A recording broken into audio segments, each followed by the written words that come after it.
समय लुधियाना में मौजूद हूं और मेरे साथ इस समय एक्सक्लूसिव बात करने के लिए मौजूद हैं डॉक्टर सुमिता सोफत और उनके साथ डॉक्टर सिद्धार्थ सोफत मौजूद हैं। इनसे हम बातचीत करते हैं कि आज के वक्त में मेल हूं या फिर फीमेल, एक ऐसी परेशानी को लेकर के वो जूझ रहे हैं जिससे आप स्पर्म कहिए या फिर बच्चा ना होना और भी बांझपन वगैरह, ये क्या सारी चीजें हैं। और दोनों डॉक्टर्स इस समय हमारे साथ मौजूद हैं। हमने सोचा दोनों प्रॉब्लम्स जो आजकल के फेस करनी चाहिए, मेल हूं या फीमेल, इनके साथ बातचीत करते हैं। दोनों डॉक्टर साहिबान, आपका बहुत बहुत शुक्रिया, आपने हमें वक्त दिया अपना।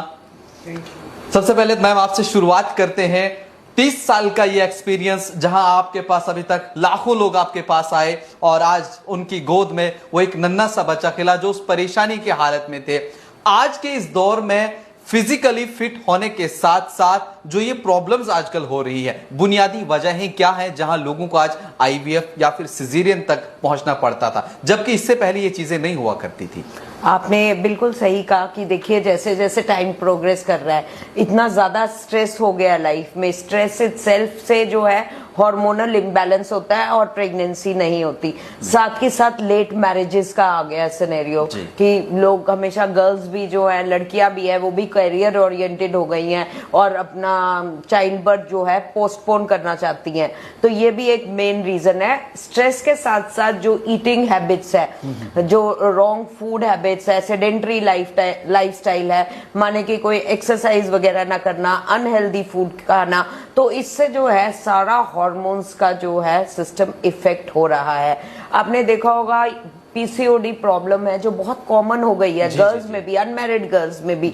और जो कपल्स जो बेबी लेना चाहते हैं, कई बार एक लेडी के पीरियड्स इरेगुलर है या फिर पीसीओडी होता है या फिर जो एएमएच लेवल है वो एकदम ड्रॉप हो जाता है। तो मेरे को देखने में आ रहा है कि जो पहले 30s में एएमएच होता है लेडी का, बिल्कुल नॉर्मल होता था, आज की डेट में वो बहुत ड्रॉप हो रहा है और 40s में तो बिल्कुल मेनोपॉज जैसी स्थिति आ गई है। सो मेरा एक मैसेज रहेगा जो भी इनफर्टाइल कपल्स हैं उनके लिए कि टाइम रहते रहते प्रेगनेंसी ले लेनी चाहिए। और साथ ही साथ मैं एक और मैसेज देना चाहूंगी, क्योंकि मेरा एक आईवीएफ यूनिट है, कि जिन कपल्स के बहुत सारे आईवीएफ फेल हो गए हैं या उन्होंने 1 साइकिल कराया, 2 साइकिल कराया, बेबी नहीं हुआ, जिसको हम इम्प्लांटेशन फेलियर कहते हैं, उन्हें ना बिल्कुल वो नहीं होना चाहिए, डिप्रेस नहीं होना चाहिए। हमारे पास एडवांस्ड आईवीएफ लैब है, एडवांस्ड फैसिलिटीज है जिनसे हम ये जो है आईवीएफ का कामयाबी दर बढ़ा सकते हैं, जिनको हम एडवांस्ड आईवीएफ टेक्निक्स कहते हैं, जैसे ICSI, IMSI, laser hatching, blastocyst culture, embryo monitoring. मैंने देखा है बहुत सारे जो पेशेंट्स है, लेडीज, ये बोलते हैं कि हमारी लाइनिंग ठीक नहीं बनती या बार बार अबॉर्शन हो रहा है, तो उस चीज के लिए भी हमारे पास स्पेशल इंजेक्शंस है, स्पेशल ट्रीटमेंट्स है, जिससे कि हम ये सारा कर सकते हैं। सो एक कपल को बिल्कुल होप नहीं लूज करनी चाहिए, टाइम रहते रहते इलाज करा लेना चाहिए। वही मैं एक सवाल जो है वो डॉक्टर सिद्धार्थ साहब से भी पूछना चाहूंगा कि अक्सर हम जितना दोष जो है अक्सर देखा जाता है कि गर्ल्स के ऊपर जो है वो दिया जाता है कि इन्हीं में ये प्रॉब्लम है और फिर उसका वो हल निकालते हैं या डाइवोर्स या फिर बाकी चीजें। एक मेल के अंदर भी कई सारी प्रॉब्लम्स होती हैं, उन्हें किस तरह से अपनी डाइट को मेंटेन करना चाहिए, उन्हें किस तरह से अपने आप को जो है वो देखना चाहिए, और अगर जरूरत पड़ी उन्हें आईवीएफ की, अगर स्पर्म काउंट 0 भी होता है तो मेल के लिए क्या कुछ प्रोविजन रहता है? देखिए सर, आपने पहले तो बिल्कुल ठीक कहा कि आजकल की सोसाइटी सिर्फ फीमेल को ब्लेम करती है, जो कि बिल्कुल गलत है। जो कि इनफर्टिलिटी के कारण है वो आधे मेल्स में होते हैं, आधे फीमेल्स में होते हैं, तो दोनों को इवैल्यूएट करना बहुत ज़्यादा ज़रूरी है। और जैसे कि आपका अगला सवाल था कि मेल्स को नेचुरली अपनी फर्टिलिटी कैसे बूस्ट करनी चाहिए, सबसे पहले तो एक हेल्दी लाइफस्टाइल सबसे ज़्यादा ज़रूरी चीज़ है। उन्हें रेगुलरली एक्सरसाइज करनी चाहिए, अच्छा खाना खाना चाहिए, जिंक रिच फूड खाना चाहिए, जैसे कि लेंटिल्स हो गए, then different types of berries हो गई, नट्स हो गए, वॉलनट्स, आलमंड्स, ये सारा अच्छा खाना खाना चाहिए। दूसरी चीज़, अपना ड्रिंकिंग, स्मोकिंग, ये सब चीज़ों से दूर रहना चाहिए, एटलीस्ट जब वो बेबी प्लान कर रहे हैं तब। एंड एक नेचुरली हेल्दी लाइफस्टाइल से ही स्पर्म क्वालिटी इंप्रूव हो जाती है। तीसरी चीज़, अगर किसी का एजोस्पर्मिया है, जैसे कि आपने बताया कि नील स्पर्म्स हैं, सबसे पहले तो इसका कारण जानना बहुत ज़रूरी होता है कि नील स्पर्म्स क्या बचपन से थे या बड़े होकर स्ट्रेस से हो गए हैं। उसके बाद आजकल आईवीएफ ने इतनी ज़्यादा एडवांसमेंट्स आ गई है कि अगर वो एजोस्पर्मिया भी है पेशेंट, तो हम टीसा, माइक्रो टीसा, इसमें हम बेसिकली पेशेंट के टेस्टिस से हेल्दी स्पर्म्स निकाल लेते हैं और इसमें कोई टांका या चीरा कुछ भी नहीं लगता एंड वो स्पर्म्स को हम लैब में उनके वाइफ के एग से मिला के हम बेबी प्रोड्यूस कर सकते हैं। चलिए, एक सवाल मैम आपसे भी रहेगा कि जिस तरह से लोगों ने हमें पूछा था कि आप मैम को ये जरूर पूछिएगा कि क्या जेंडर सिलेक्शन भी इसमें होता है। कई सारे लोगों का मानना होता है मुझे लड़की नहीं लड़का करना है, लड़का नहीं लड़की करनी है।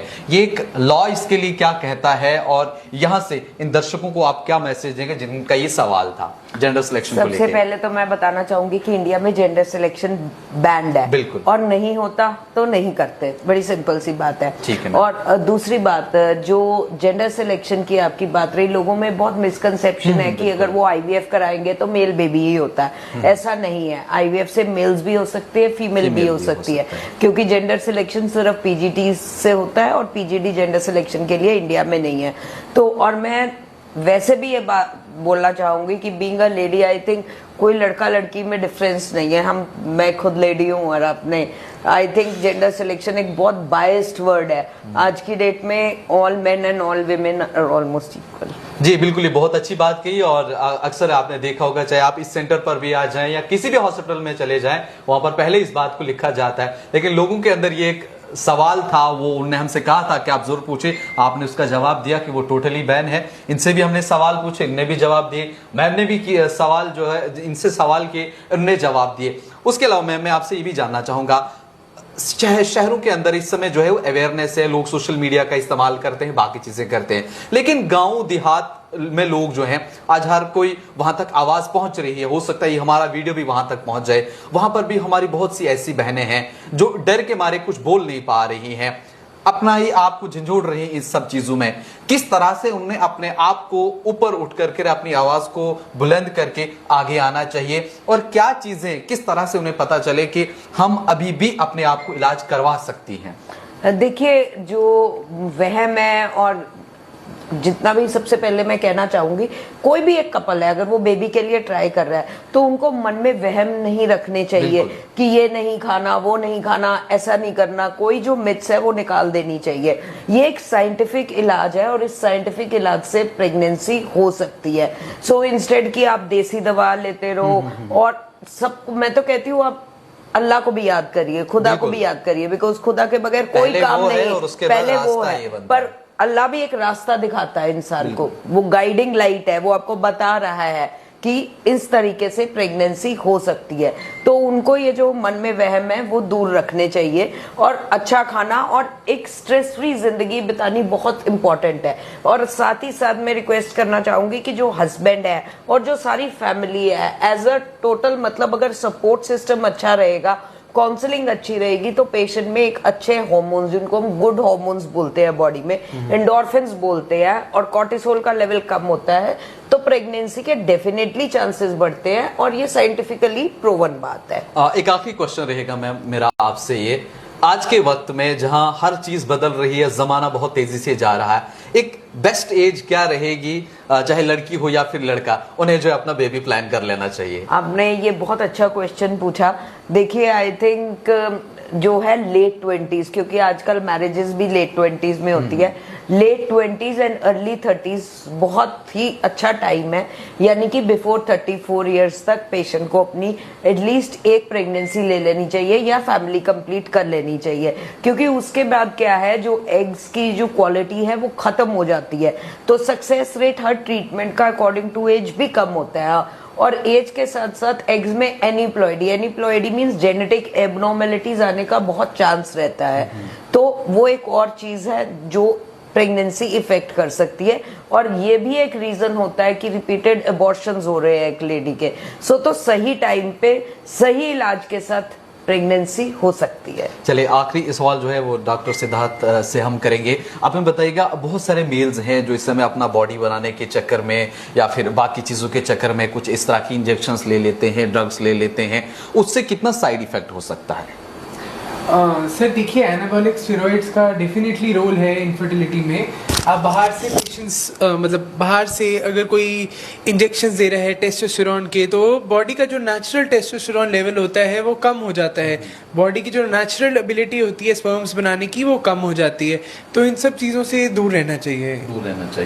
चलिए दोनों डॉक्टर्स साहिबान से हमने बातचीत की और जो हमने सवाल इनसे पूछे बड़े बेहतरीन जवाब इन्होंने दिए, और उम्मीद करता हूं जितने दर्शक आप इस समय इस वीडियो को हमारे साथ देख रहे हैं, आप जरूर बाकी लोगों तक इस इंपॉर्टेंट इंफॉर्मेशन को जरूर पहुंचाएंगे ताकि उन तक भी ये पहुंचाए और वो लोग भी आगे इसको पहुंचाएं। और इनमें से अगर कोई किसी शख्स को कुछ प्रॉब्लम है तो मैं इस समय लुधियाना में हूं और डॉक्टर सुमिता सोफट जो हॉस्पिटल लुधियाना के अंदर है, आप जरूर वहां पर कांटेक्ट कर सकते हैं। और स्क्रीन पर भी हमारा नंबर जो है वो फ्लैश कर रहा है, आप इस पर भी कांटेक्ट कर सकते हैं। बाकी आपकी क्या कुछ राय है कमेंट सेक्शन में जरूर लिखिए।